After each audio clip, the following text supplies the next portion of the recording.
Hola, ¿cómo están? Ya es el momento de revisar las noticias internacionales aquí en CNN Prime. Comenzando con las diversas reacciones que hemos conocido en estos últimos 2 días a raíz del anuncio que entregaba Estados Unidos de haber alcanzado un acuerdo con Irán. Y ojo también con el rol que ha adoptado también Israel durante las horas siguientes. Y es precisamente allí donde se ha instalado la decepción en medio de lo que también ha sido la presión de parte del presidente de Estados Unidos, Donald Trump, contra Benjamín Netanyahu. Alicia Contreras, la editora del área internacional, está precisamente en Israel y este es su reporte.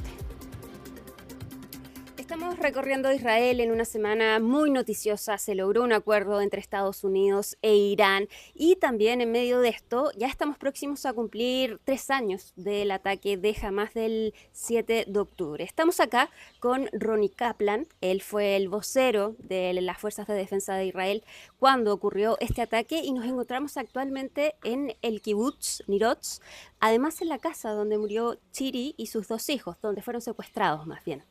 Efectivamente, la casa de la familia Vivas, en este kibutz Alicia Nirotz, de 386 personas que había en el día 7 de octubre, 117 fueron o asesinados o secuestrados, es decir, más de un 30% del kibutz.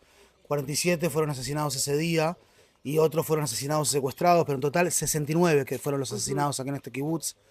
Hoy en día, gracias a Dios, todos los secuestrados ya están aquí en Israel.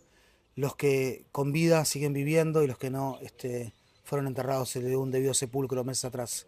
Ronnie, estamos en una semana particularmente importante. Donald Trump celebró este acuerdo que logran con Irán. También desde Irán confirmaron que firmaron este acuerdo, pero desde el gobierno de Israel no se han mostrado con el mismo entusiasmo que el presidente Donald Trump. Y más aún el primer ministro Benjamín Netanyahu dijo que no se van a retirar del Líbano.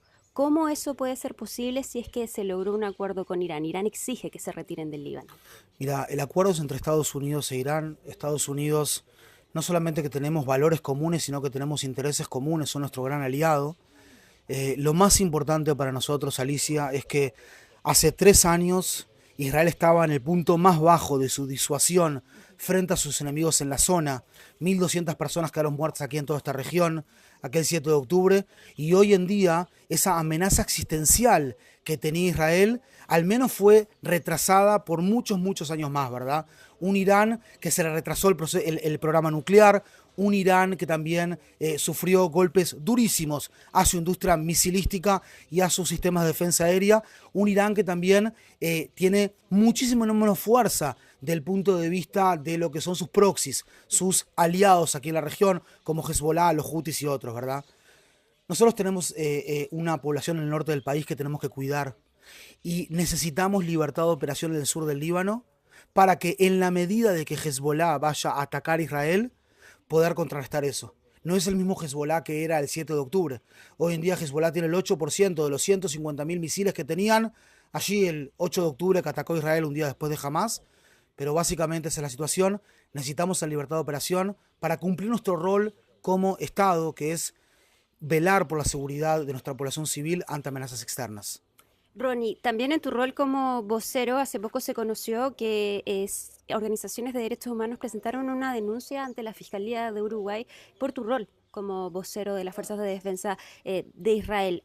Acusan que acá hubo crímenes de lesa humanidad y genocidio. ¿Cómo respondes a esa acusación? Sí, efectivamente yo serví como vocero de las Fuerzas de Defensa de Israel durante toda la guerra, para la prensa en español.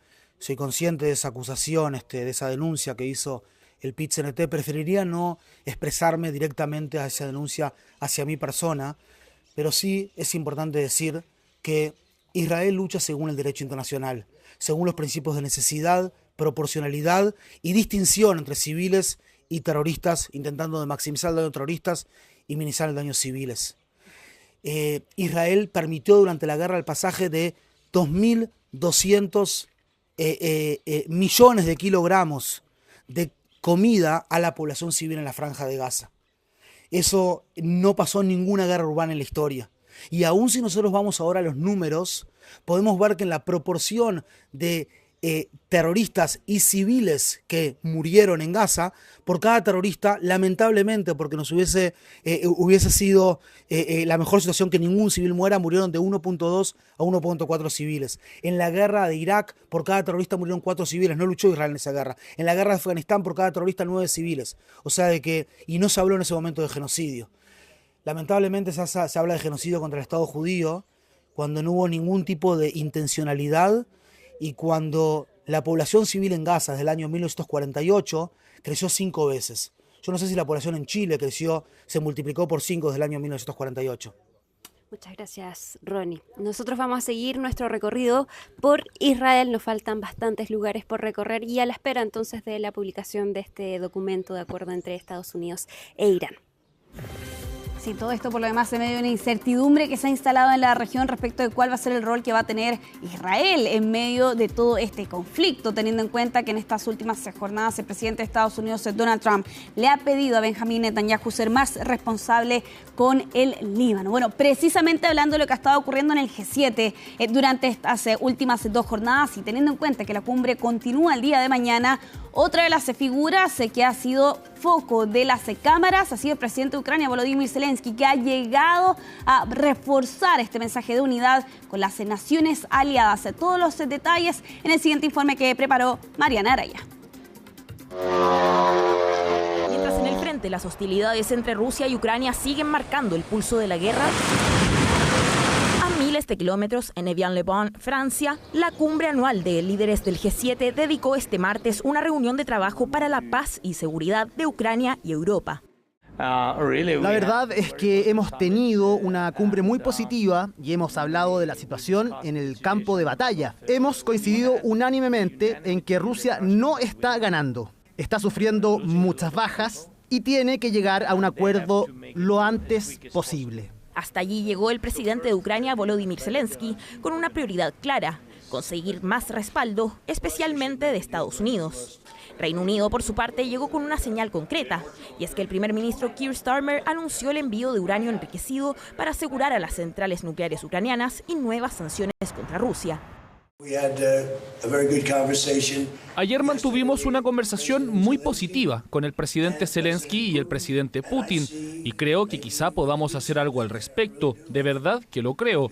Creo que ambos están abiertos a ello, así que ahora que esto ha terminado, nos vamos a centrar en eso, a ver si conseguimos llevarlo a cabo. Ucrania está mejorando su situación, recuperando territorio. Las sanciones están teniendo un impacto real en Rusia y ahora es el momento de que todos nosotros como G7 intensifiquemos la presión. Fuera de la sesión principal, Zelensky activó además una intensa agenda bilateral con líderes europeos, con Canadá e incluso con el Fondo Monetario Internacional. La apuesta de Kiev es que ese respaldo ayude también a mover a Washington y que Trump vuelva a implicarse más activamente en la presión sobre el Kremlin. Esto luego que Estados Unidos retirara las sanciones al petróleo ruso a raíz del cierre de Hormuz por el conflicto en Medio Oriente.